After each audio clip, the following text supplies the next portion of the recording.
Assalamualaikum warahmatullahi wabarakatuh. Om Swastiastu, Namo Buddhaya, salam kebajikan, shalom, dan halo untuk semua sahabat kisah horor 8 dimanapun kalian berada. Terima kasih sudah meluangkan waktu mampir ke channel ini. Sebelum kita mulai kisah horor yang menegangkan dan menakutkan, saya ingin mengajak kalian melakukan satu hal sederhana, tapi insya Allah penuh keberkahan. Tenang saja, ini bukan ajakan untuk subscribe. Tapi jika cerita ini berkesan, saya akan sangat bersyukur kalau kalian mau menuliskan Waalaikumsalam di kolom komentar bagi teman-teman muslim atau menjawab salam sesuai kepercayaan dan keyakinan kalian masing-masing. Karena menjawab salam adalah doa. Dan saat kita saling menjawab salam di kolom komentar, sejatinya kita sedang saling mendoakan dalam kebaikan. Itu jauh lebih bernilai daripada sekadar menekan tombol subscribe. Baiklah, mari kita mulai ceritanya. Selamat menyimak dan semoga bisa menghibur kalian semua. Pasar Wadung Asri di Sidoarjo memang dikenal sebagai tempat yang ramai, terutama saat malam tiba. Aneka aroma dari gerobak makanan memenuhi udara, salah satunya adalah bau harum dari sate ayam Madura milik Bu Sarmi, seorang janda parubaya yang terkenal ramah dan tidak pernah kehabisan dagangan. Namun, ada yang ganjil dari warungnya. Warung sate milik Bu Sarmi tidak pernah sepi, bahkan di malam Jumat Legi, ketika pasar biasanya sunyi. Sate yang ia jual selalu empuk, wangi, dan punya rasa gurih yang membuat pembeli ketagihan. Tapi tak ada yang tahu dari mana asal daging ayamnya. Bahkan, saat pasar kehabisan stok ayam potong, warung Bu Sarmi tetap buka. "Bu, beli 20 tusuk ya?" "Seperti biasa, tambah lontong 2, ujar Pak Warso, seorang tukang ojek langganan. Bu Sarmi hanya tersenyum, menyiramkan bumbu kacang ke atas sate yang masih berasap. "Siap, Pak. Satenya malam ini lebih enak dari biasanya." Tapi malam itu ada yang aneh. Saat Pak Warso duduk menunggu pesanannya, ia melihat seekor ayam hitam melintas cepat di bawah meja warung Bu Sarmi. Tapi ayam itu tak mengeluarkan suara, bahkan tidak menimbulkan bayangan. Begitu sate tersaji, Pak Warso menggigit tusuk pertama. Matanya langsung berbinar. Wah, benar-benar enak. Tapi aneh, rasanya seperti daging... Daging apa ya? Gumamnya. Di saat yang sama, dari dalam dapur gerobak Bu Sarmi, terdengar suara anak kecil menangis lirih tangisan yang menggema seolah berasal dari bawah tanah. Tapi hanya terdengar oleh mereka yang sensitif, atau mereka yang nasibnya sudah dekat dengan kematian. Tak ada yang tahu bahwa sejak 3 tahun lalu, Bu Sarmi telah melakukan perjanjian pesugihan. Bukan dengan setan biasa, tapi dengan Dorom Biru, entitas leluhur Madura penjaga kekayaan gaib. Sebagai syaratnya, setiap malam Jumat Legi ia harus mengorbankan 1 nyawa manusia yang belum genap 7 tahun. Dan malam itu, tumbal baru sedang disiapkan. Malam merangkak semakin larut. Lampu-lampu pasar mulai redup, sebagian pedagang telah merapikan dagangan mereka dan menutup tenda. Hanya beberapa kios yang masih buka, dan warung sate Bu Sarmi, seperti biasa, tetap menyala terang, seolah tak terpengaruh waktu. Angin malam membawa hawa dingin, namun aroma sate di sekitar warung Bu Sarmi tetap menggoda siapa saja yang lewat. Tapi di balik kepulan asap dan bau bumbu kacang yang sedap itu, ada sesuatu yang ganjil. Di belakang gerobaknya, Bu Sarmi sering berbicara sendiri. Mulutnya komat kamit tapi bukan membaca doa. Tatapannya kosong, matanya kadang menatap ke arah tanah, kadang ke langit gelap. Bila diperhatikan lebih seksama, sesekali terlihat bekas abu hitam dan darah kering di bawah tungku pembakaran satenya. Di malam itu, tak jauh dari warungnya, seorang pemulung bernama Mang Iro sedang menggali-gali tumpukan kardus bekas. Ia sudah lama memperhatikan keanehan warung Bu Sarmi. Bukan karena iri, tapi karena ia pernah melihat sesuatu yang membuatnya tak bisa tidur selama seminggu penuh. 3 minggu lalu, saat ia tidur dekat gerobak Bu Sarmi, ia mendengar suara anak kecil memanggil-manggil ibunya dari balik warung. Tapi saat ia mencoba mendekat, tubuhnya mendadak kaku, dan ia melihat bayangan hitam besar keluar dari tungku sate dengan wajah seperti ayam tanpa mata. Sejak saat itu, ia memilih menjauh. Tapi malam ini, rasa penasaran mendorongnya mendekat. "Bu Sarmi," sapa Mang Iro perlahan. Suara seraknya tertahan angin. Bu Sarmi menoleh pelan. Senyumnya manis, tapi matanya kosong. "Iya, Mang. Mau sate juga?" Mang Iro menggeleng. "Saya cuma pengen nanya, Bu. Malam-malam begini masih banyak yang beli sate?" Bu Sarmi diam. Ia menatap Mang Iro cukup lama, lalu menjawab pelan. "Yang penting bukan siapa yang beli, tapi berapa yang datang." Belum sempat Mang Iro menanggapi, dari dalam gerobak terdengar bunyi geretan korek api, lalu bau daging terbakar. Tapi anehnya, suara itu diiringi tangisan samar seperti bayi yang sedang kesakitan. Bu Sarmi, itu suara apa tadi?" tanya Mang Iro terbata. Seketika, senyum Bu Sarmi menghilang, suaranya berubah berat. "Itu suara pengorbanan. Kamu tak seharusnya tahu." Mang Iro melangkah mundur, wajahnya pucat pasi. Namun sebelum ia bisa berbalik, asap hitam pekat mengepul dari tungku membentuk sosok menyerupai tubuh manusia dengan kepala ayam, paruh berdarah dan leher terpotong. Mang Iro jatuh terduduk, tubuhnya gemetar. Sosok itu mendekat, pelan, berdesis dalam bahasa yang tak bisa dipahami. Bu Sarmi hanya menunduk, mulutnya bergumam. "Tumbal sudah dekat. Satu lagi, agar sateku tetap empuk dan pasar ini tetap ramai." Di kejauhan, dari salah satu rumah warga yang tak jauh dari pasar, seorang bocah berusia 6 tahun sedang menangis, tidak bisa tidur. Ibunya tak tahu bahwa malam itu, ia telah ditandai dalam mimpi Bu Sarmi.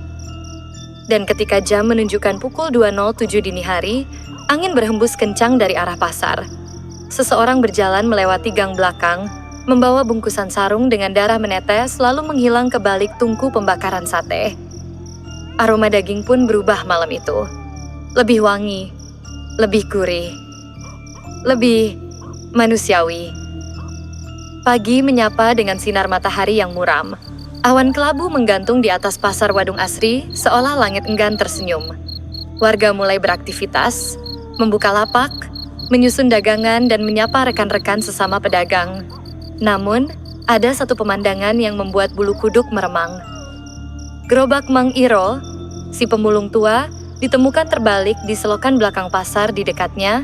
Hanya ada sepasang sandal jepit tua dan bekas seretan darah yang memanjang menuju arah warung Bu Sarmi. "Pak Iro kemana?"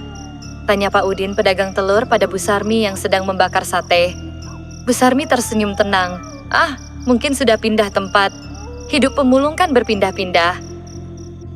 Namun tak seorang pun melihat wajah Mang Iro sejak malam itu. Hari-hari berikutnya, warung sate Bu Sarmi justru makin ramai pembeli anehnya. Bukan warga sekitar yang datang, melainkan orang-orang asing yang tak dikenal. Mereka datang larut malam mengenakan pakaian serba hitam, kadang memakai topi lebar atau kacamata hitam meski hari sudah gelap. Mereka makan dalam diam dan pergi tanpa berkata sepatah kata pun.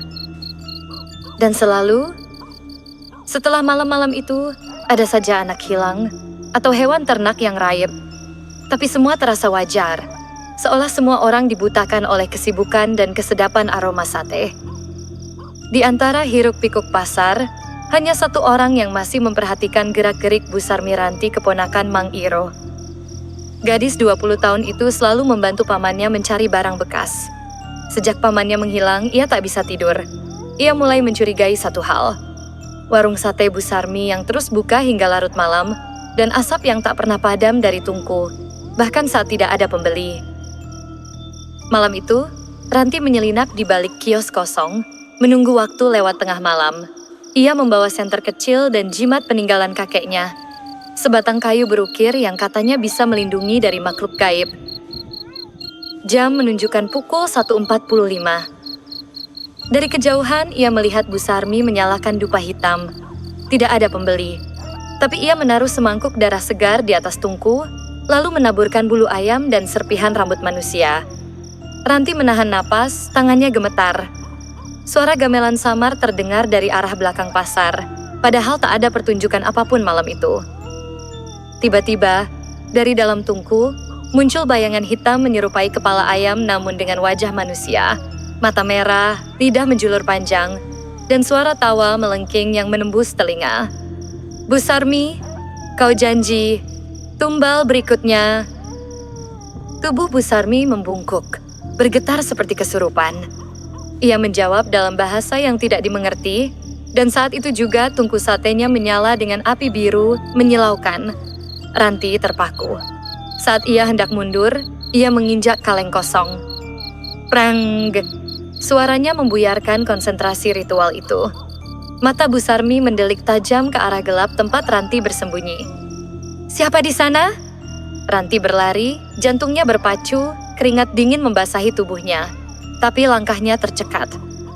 Di ujung gang berdiri sosok tinggi besar berjubah hitam. Wajahnya diselimuti topeng kayu dengan paruh ayam. Dari mulutnya keluar suara serak. Tumbal telah memilih dirinya sendiri. Seketika, tanah di sekitar pasar bergemuruh. Papan nama warung-warung bergetar.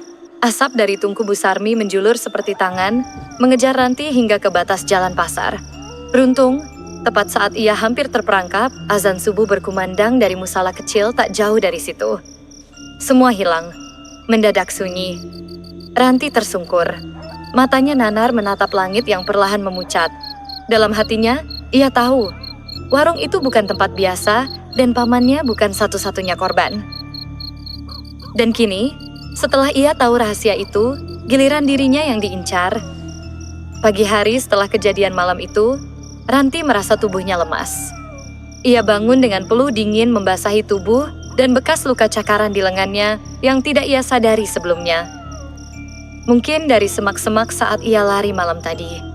Atau mungkin dari makhluk berwajah ayam manusia yang mengejarnya. Ia memutuskan untuk tidak kembali ke pasar dulu. Tapi ketakutan itu terus menghantuinya. Dalam benaknya, ia mendengar suara garukan, dengusan napas dan jeritan samar seperti ayam disembelih namun dengan nada manusia menangis. Malam berikutnya, Ranti bermimpi buruk. Ia melihat pamannya duduk di tengah kobaran api, diikat oleh lilitan jari-jari tangan berasap. Mang Iro merintih, matanya memohon ampun tetapi mulutnya terkunci oleh darah yang menggumpal.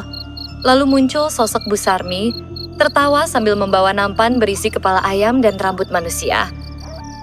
Ranti terbangun dengan teriakan. Nafasnya memburu. Ia sadar, ini bukan sekadar mimpi. Ini peringatan keesokan harinya, Ranti memberanikan diri menemui Mbah Kartiman, seorang dukun tua yang tinggal di pinggiran desa. Orang-orang menyebutnya gila, tapi Ranti tahu, ia dulunya pernah membantu banyak orang yang diganggu makhluk halus. Rumah Mbah Kartiman berlumut dan penuh bau kemenyan. Di dalam, pria tua itu duduk bersila, matanya tertutup kain hitam. Namun saat Ranti membuka mulut untuk bercerita, Mbah Kartiman langsung berkata, "Kau sudah lihat penunggu sate? Kau sudah jadi bagian dari tumbal, nak." Ranti gemetar. Ia menangis, memohon bantuan. Mbah Kartiman lalu membakar kemenyan dan menaburkan bunga 7 rupa ke dalam air dalam tempayan. Permukaan air itu bergelombang. Lalu muncullah bayangan. Bu Sarmi sedang memasukkan sesuatu yang menggeliat ke dalam daging tusuk sate. Bukan ayam, bukan daging biasa. Itu potongan tubuh manusia, mungkin Mang Iro. Pesugihan itu berasal dari Gunung Pegat. Mereka menyebutnya Lelembut Brakaswara. Roh jahat berwujud ayam jantan bermata merah. Ia lapar akan darah manusia dan suka menipu dengan kekayaan, jelas Mbah Kartiman. Setiap bulan malam Selasa Kliwon, ia harus diberi tumbal darah. Dan sate itu adalah fakta sarana penyaluran kontraknya. Ranti merasa mual. Ia tak percaya betapa gilanya semua ini. Tapi ia tahu satu hal, Bu Sarmi harus dihentikan. Namun Mbah Kartiman menatapnya dengan mata sayu. Kalau kau ganggu ritualnya, kau sendiri yang akan dicari Brakaswara sebagai pengganti. Dan Brakaswara tidak suka ditolak. Malam itu, Ranti kembali ke rumah dengan dada penuh ketakutan. Tapi tekadnya sudah bulat. Ia tidak bisa membiarkan lebih banyak korban jatuh. Ia harus menyusup ke warung sate itu di malam Selasa Kliwon, berikutnya saat ritual pesugihan dilakukan. Yang belum ia tahu, Brakaswara sudah mencium niatnya. Di dalam warung sate, Bu Sarmi duduk menatap api tungku. Ia menggenggam tulang kecil yang masih berlumur daging. Bibirnya berbisik. Tumbal selanjutnya sudah mendekat. Kali ini, darah muda, lebih manis. Api biru berkobar sekali lagi. Pasar Wadung Asri terlihat biasa saja di siang hari. Ramai, penuh tawa, deru motor, suara anak-anak dan orang berbelanja. Tapi Ranti tahu, setelah matahari tenggelam tempat ini menjadi panggung dari sesuatu yang tak bisa dijelaskan oleh akal manusia. Malam itu, langit menghitam tanpa bintang. Angin terasa pengap dan tidak bergerak. Aroma amis seperti darah yang dikeringkan matahari tercium samar-samar, meski warung-warung sudah tutup. Ranti menyamar sebagai gelandangan. Ia menyusup masuk lewat celah belakang pasar, bersembunyi di balik tumpukan karung. Dari sana, ia bisa mengintip warung sate milik Bu Sarmi. Warung itu tampak sepi, tapi asapnya tetap mengepul. Tidak ada pembeli, tapi api kompor menyala terang. Terlalu terang untuk dapur kosong. Tepat tengah malam, seseorang datang. Ranti menahan napas. Itu Mang Iro. Tapi ada yang janggal. Tatapannya kosong. Jalannya kaku. Seolah tubuhnya digerakkan oleh tali tak kasat mata. Bu Sarmi menyambutnya dengan senyum aneh, lalu membuka pintu belakang warung. Dari celah itu, tampak sebuah ruangan bawah tanah dipenuhi lampu teplok dan asap kemenyan yang menggulung seperti ular. Ranti mengikuti dari jauh, perlahan menyusup ke sisi warung. Ia menemukan jendela dapur setengah terbuka dan mengintip ke dalamnya. Apa yang dilihatnya akan menghantui hidupnya selamanya. Di tengah ruangan, Bu Sarmi duduk bersila di depan tungku tanah liat berbentuk ayam. Ia meletakkan sesuatu di atasnya. Darah segar dalam mangkuk bunga kantil dan potongan kecil kuku manusia. Lalu ia berseru, "Brakaswara, juru dagang sejati, penukar darah dengan rezeki, ambillah tumbalku malam ini, bawalah Mang Iro. Jadikan ia penjaga setia sajian sateku."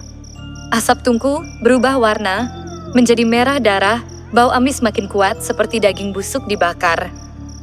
Tiba-tiba lantai retak, dari celah hitam itu keluar seekor makhluk besar berwujud ayam jantan raksasa, namun berwajah seperti orang tua, bermata menyala merah, paruhnya terbelah dan meneteskan darah. Brakaswara. Makhluk itu melenguh pelan. "Tumbalmu diterima, tapi aku ingin yang lebih mudah." Darah wanita yang mengintip dari balik jendela. Ranti membeku. Bu Sarmi menoleh cepat, matanya bersinar aneh. Dia datang juga, seperti penglihatan semalam, gumamnya. Makhluk itu bergerak cepat. Tiba-tiba, Ranti merasa jendela tertutup sendiri, dan suhu di sekelilingnya menurun drastis. Sesuatu yang tak kasat mata menyentuh pundaknya. "Kau akan jadi sate paling empuk." Ranti menjerit dan melompat mundur. Terjatuh, kepalanya terbentur karung. Tapi ia bangkit dan lari, napasnya tercekat. Telinganya mendengar tawa Bu Sarmi menggema di seluruh pasar yang kosong. "Kau tak bisa lari dari perjanjian darah, nak. Sekali kau lihat Brakaswara, kau jadi bagian menunya." Ranti berlari pulang dalam ketakutan. Tapi bahkan setelah sampai rumah, ia tak merasa aman. Malam itu, ia terkencing ketakutan karena mendengar suara ayam berkokok 3 kali. Tepat jam 3 pagi, tapi bukan dari ayam biasa. Suaranya parau dan berat, seperti kokokan dari dasar liang kubur. Di kamarnya yang sempit dan gelap, tubuhnya menggigil meski selimut sudah dibalutkan rapat. Di luar jendela, langit terlihat seperti mendidih. Awan hitam menggantung pekat dan tak bergerak. Suara kokok ayam parau dari pasar kembali terdengar pukul 3 pagi. Dan entah bagaimana, bau sate gosong tercium samar dari sela-sela ventilasi rumahnya. Bau itu sama seperti yang ada di warung Bu Sarmi semalam. Keesokan harinya, Ranti memutuskan untuk menemui seseorang yang dulu pernah memperingatkannya.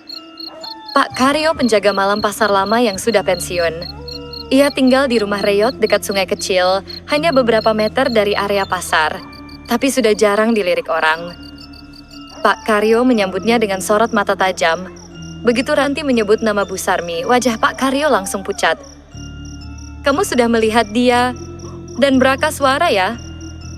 "Iya Pak, tapi makhluk itu bukan manusia," bisik Ranti lirih. Pak Karyo menghela napas panjang dan menutup pintu rumahnya rapat-rapat. "Warung sate itu bukan warung biasa, nak. Itu pintu gerbang," katanya pelan. "Gerbang ke perjanjian lama yang sudah hidup jauh sebelum kita lahir. Sejak dulu, di Pasar Wadung selalu ada satu pedagang sate yang tidak pernah kehabisan daging. Dan setiap 2 tahun sekali, selalu ada orang hilang di sekitar sini. Mulanya kami pikir maling, preman, korban begal. Tapi semua itu hanya alasan manusia untuk menyembunyikan hal yang tak bisa dijelaskan. Ranti merinding. Ia ingat Mang Iro yang datang ke warung Bu Sarmi semalam. Tubuhnya kaku, seolah bukan dia lagi. Mang Iro akan dijadikan sate? Tanyanya pelan. Pak Karyo mengangguk. Bukan dagingnya langsung, tapi jiwanya akan dipasung di dalam tungku. Dia akan jadi bagian dari energi pesugihan itu, menjaga dapur Bu Sarmi tetap ramai pembeli. Satenya memang dari ayam, tapi rasa enaknya itu bukan dari bumbu. Itu dari penderitaan manusia yang dijadikan tumbal. Suasana mendadak mencekam. Sebuah benda jatuh sendiri dari rak rumah Pak Karyo. Angin dingin berhembus dari sela dinding. Mereka tahu engkau tahu, Ranti, bisik Pak Karyo. Kau harus pergi dari sini, malam ini. Namun Ranti tidak bisa. Ia merasa bersalah. Jika ia pergi, siapa yang akan menghentikan ini? Dan ia tahu satu hal pasti. Bu Sarmi belum selesai dengannya. Malam itu, sebelum Ranti sempat memutuskan apa yang akan ia lakukan, suara kokok ayam itu terdengar lagi, tapi kali ini bukan dari luar jendela. Suaranya datang dari dalam rumah. Dari bawah lantai kamarnya, Ranti dengan gemetar membuka ubin kayu yang sedikit goyah. Dan dari celah kecil, ia melihat sepasang mata merah menyala menatap balik ke arahnya. Giliranmu malam ini. Ranti tak bisa tidur semalaman. Pandangan mata merah dari bawah lantai itu terus terbayang, mengendap-endap di pikirannya seperti ular berbisa. Suara kokok ayam parau terdengar semakin sering dan dekat seolah ayam itu tidak berada di luar, tetapi berada di dalam tubuh rumahnya. Pukul 3 dini hari, Ranti akhirnya mengambil keputusan. Ia akan kembali ke pasar. Ia akan mengakhiri kutukan itu, atau mati mencobanya.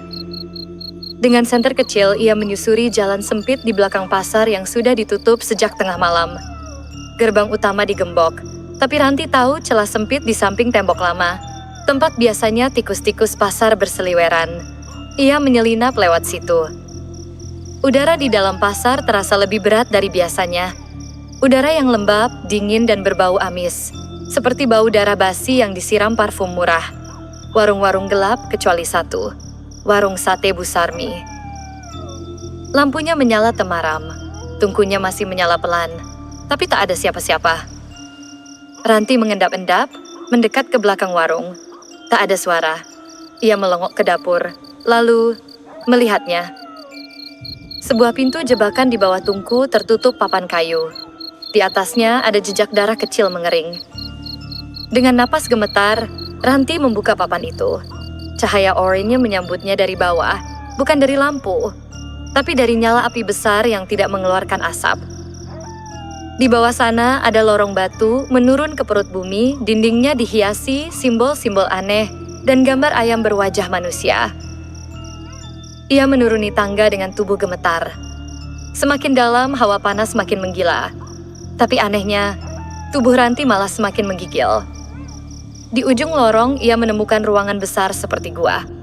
Di tengah ruangan itu berdiri sebuah tungku raksasa dan di sekitarnya tubuh-tubuh manusia yang membeku. Mereka berdiri diam seperti patung, mata terbuka menatap kosong. Mereka, Mang Iro, Ranti berbisik. Salah satu patung itu perlahan menoleh ke arahnya. Mata Mang Iro mengeluarkan air mata darah, bibirnya bergetar. Lari. Giliranmu. Suara itu disusul oleh jeritan ayam yang tidak seperti ayam. Suara itu menyerupai wanita tua yang sedang tertawa histeris. Tapi suara itu juga berat, dalam, dan menggema dari balik dinding batu. Dan kemudian, dari balik asap dan bayangan api, Bu Sarmi muncul. Namun ia tidak lagi seperti manusia. Wajahnya memanjang seperti paruh, matanya hitam seluruhnya, dan kulitnya bersisik seperti ayam terbakar. Di belakangnya, seekor tuyul bertanduk menari-nari sambil menjilat darah dari lantai batu.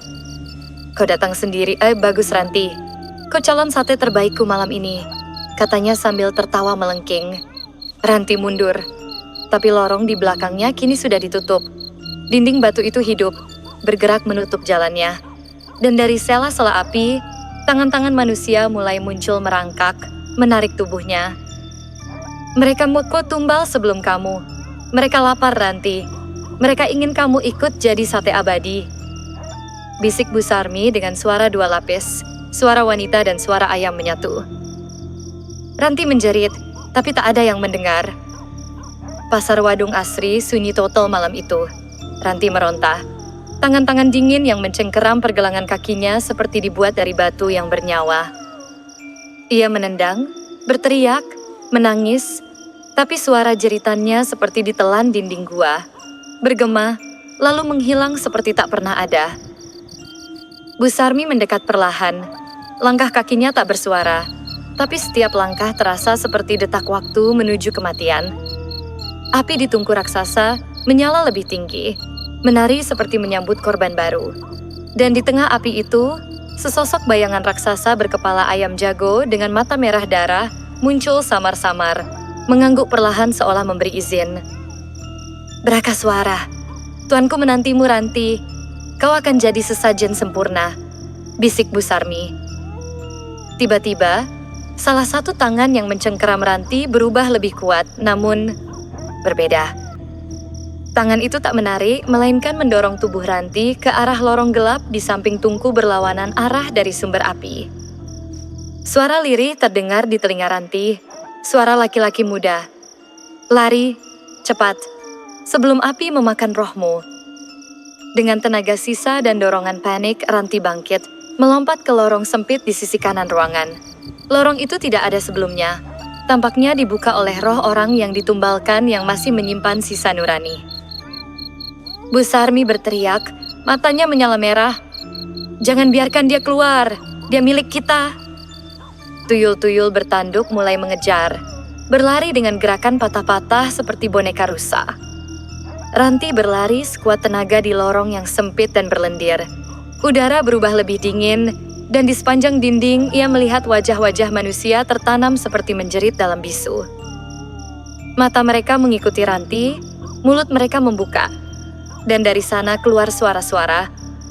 Ranti, selamatkan kami, bakar perjanjian itu, bunuh Bu Sarmi, hancurkan ayam jagonya. Ranti terus berlari, kakinya berdarah, tubuhnya tergores batu. Tapi ia tahu, kalau ia berhenti, ia tak akan pernah kembali. Ia akan jadi sate setan selamanya. Setelah entah berapa lama, cahaya samar muncul di ujung lorong. Ia melihat sebuah ruangan kecil penuh dengan jimat-jimat, tulisan aksara kuno dan sebuah altar kecil dengan sebuah kitab kulit ayam tua di atasnya. Di bawah altar tergeletak bangkai ayam jago putih yang membusuk tapi masih hidup. Matanya memelototi Ranti dengan sorot penuh kebencian. Itu pasti sumber kekuatan pesugihan ini, desis Ranti. Tuyul-tuyul mulai mendekat. Suara cakaran mereka di batu bergema menyeramkan. Ranti mengambil kitab itu dan membukanya. Di halaman pertama tertulis, Perjanjian Darah Brakaswara, sate terlaris dari nyawa termurah. Di halaman terakhir, ada kalimat dalam aksara Madura kuno, diikuti dengan gambar lingkaran api yang membungkus tubuh manusia. Ranti tahu ia harus menghancurkan kitab itu, dan ayam jago penjaganya. Tanpa pikir panjang, Ranti mengambil obor kecil dari altar dan menyulutnya ke kitab serta bangkai ayam jago. Api menyala hebat, tapi anehnya tidak membakar tubuh Ranti. Kitab itu menjerit. Bukan suara buku terbakar, tapi jeritan seperti anak-anak yang dibakar hidup-hidup api, menjalar cepat ke seluruh ruangan, menghancurkan dinding batu, membakar wajah-wajah yang tertanam, dan menghancurkan lorong pesugihan. Tuyul-tuyul menjerit. Tubuh mereka meledak satu persatu menjadi debu hitam. Bu Sarmi berlari ke altar, wajahnya berubah makin menyeramkan. Setengah ayam, setengah manusia. Gedak, kau telah mengkhianati perjanjian, tapi sudah terlambat. Dengan satu ledakan besar, seluruh lorong bawah tanah itu runtuh. Ranti terpental ke belakang, masuk ke dalam kubangan gelap dan pingsan. Ketika ia membuka mata, ia sudah berada di belakang pasar. Subuh telah datang. Fajar pertama menyapu pasar Wadung Asri dengan warna merah lembut. warung Bu Sarmi hangus terbakar, dan Bu Sarmi hilang, tidak ditemukan jejak apapun. Tapi Ranti tahu, semuanya belum selesai. Karena di telapak tangannya masih ada bekas luka bakar berbentuk kepala ayam. Pagi itu, pasar Wadung Asri tak lagi ramai. Warung sate Bu Sarmi hanya menyisakan arang dan puing-puing gosong yang masih mengepul. Para pedagang bergidik setiap kali melintas di dekat puing tersebut. Tidak ada yang berani menyebut nama Bu Sarmi, seakan mereka semua sepakat bahwa perempuan itu telah menyatu dengan sesuatu yang tak kasat mata. Namun Ranti tahu, kisah ini belum selesai. Sudah seminggu sejak malam mengerikan itu. Sejak lorong pesugihan runtuh dan kitab perjanjian dibakar, Ranti mencoba kembali hidup normal. Tapi ia tidak bisa tidur. Setiap malam ia selalu bermimpi hal yang sama. Ia berdiri di tengah pasar yang penuh asap, dan dari kejauhan terdengar suara ayam jago tertawa. Kau membatalkan perjanjian, maka kutukan berbalik pada dunia. Bekas luka berbentuk kepala ayam di telapak tangan Ranti makin menghitam. Kadang terasa panas, seperti bara. Kadang ia mendengar bisikan keluar dari luka itu. Beri aku satu tumbal lagi, dan semua akan tenang. Ranti nyaris gila. Ia mencoba menceritakan semuanya pada ketua arti, bahkan pada ustaz kampung. Tapi mereka hanya diam atau pura-pura tidak tahu. Beberapa malah menjauhinya. Mereka takut. Takut pada sesuatu yang selama ini mereka nikmati diam-diam. Sate Bu Sarmi yang mengandung pesugihan. Malam ke-10 setelah kejadian itu, Ranti dikejutkan oleh suara ayam jago tepat di depan rumahnya. Ia keluar dan melihat seekor ayam jago putih dengan mata merah berdiri di pagar rumahnya, menatap tajam. Ayam itu sama persis seperti yang ada di altar pesugihan. Aku masih hidup, Ranti. Aku tak bisa mati begitu saja. Aku butuh tubuh baru. Tiba-tiba ayam itu berlari dan menabrak tubuh Ranti dan dunia di sekelilingnya runtuh. Ranti terbangun di lorong yang sama. Lorong pesugihan itu muncul lagi. Tapi kali ini bukan ia yang dikejar. Ia yang mengejar. Tubuhnya ringan, tapi pandangannya merah. Ia mendengar bisikan di otaknya, menyuruhnya mencari satu tumbal terakhir untuk menghapus kutukan. Ia melihat bayangan seseorang di ujung lorong adul tukang parkir pasar yang dulu pertama kali memperingatkannya soal Bu Sarmi. Maafkan aku, Ranti. Aku sudah tahu lama soal pesugihan itu, tapi aku diam. Aku takut. Tubuh Ranti, yang setengah sadar dan dikendalikan kekuatan Brakaswara, mengangkat tangan. Kau, pengkhianat pertama, kau yang membuat semua ini dimulai. Sekarang kau yang harus jadi penutupnya. Tepat saat cakar api mulai menyala di telapak tangan Ranti, terdengar suara azan subuh. Seketika itu pula, semua menjadi terang, lorong menghilang, ayam jago terbakar. Tubuh Ranti terlempar ke rerumputan dekat pasar. Ia menangis, menjerit, memohon ampun. Besoknya, ia pergi ke Kiai Sepuh di ujung kota. Kiai itu mendengarkan kisahnya, lalu hanya berkata, pesugihan itu tidak bisa dimusnahkan, hanya dipindahkan.